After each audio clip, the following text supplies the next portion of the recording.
Bon, tout d'abord, je n'aime pas trop les préceptes. Euh, je les ai reçus il y a très longtemps, plus de 40 ans, 45 ans. Je les ai lus une fois et puis après, je n'ai jamais relu. Donc, je ne suis pas un spécialiste des préceptes, ni de la morale d'ailleurs.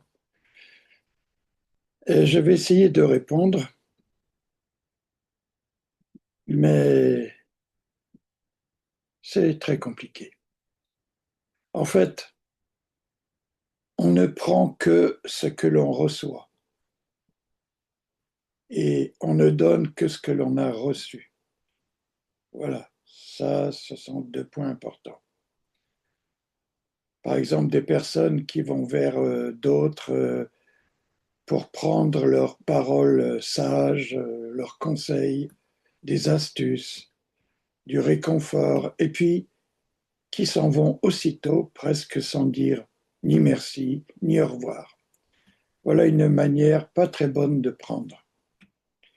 Par exemple, au travail, vous utilisez le téléphone de l'entreprise, hein, du patron, pour téléphoner à vos amis, à votre famille. Ça s'appelle prendre ce que l'on ne vous a pas donné, voire même, ça s'appelle voler, hein. Emporter des papiers du bureau, certaines choses qui ne vous appartiennent pas chez vous, euh, ce n'est pas très juste. Il y a très longtemps, j'avais un ami qui travaillait à Air France, aux Champs-Élysées à Paris. Et un jour, il m'a apporté des choses d'Air France, des stylos, des papiers, des espèces de porte-documents très jolis, très Air France. Et il m'offre ça en cadeau et je lui dis, oh, tu les as achetés? Il m'a dit non. J'ai dit, mais d'où elles viennent? Ah bah, ils viennent d'Air France. Est-ce que tu as demandé à ton patron? Non. J'ai dit, mais c'est du vol, donc je n'en veux pas. Ramène ça à Air France. Vous voyez, on ne peut pas utiliser des choses qu'on ne nous a pas données, absolument.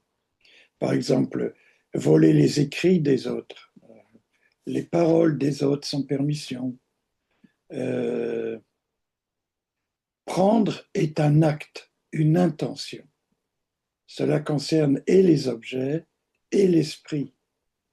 Ce n'est pas séparé.